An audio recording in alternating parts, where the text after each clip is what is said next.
குட்டீஸ்க்காக நம்ம ஒரு குல்ஃபி பண்ணியிருக்கோம். இவங்களுக்கு இந்த ஒரு ரேக்குக்காக. ஆனால் இந்த ரேக் பாருங்கள் எவ்வளோ மெஸ்ஸியாக இருக்குது பாருங்க.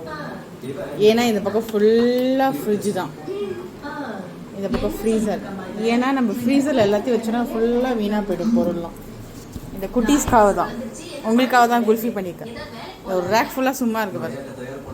பார்த்துக்கோங்க உங்கள் குல்ஃபி என்னதுப்பா அது? உங்கள் குல்ஃபி தானே அது?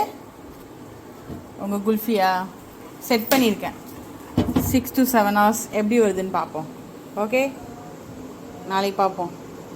ஆனால் இந்த உங்களுக்காக நிறையா மாற்றிட்டேன்ப்பா அந்த ரேக்கில்.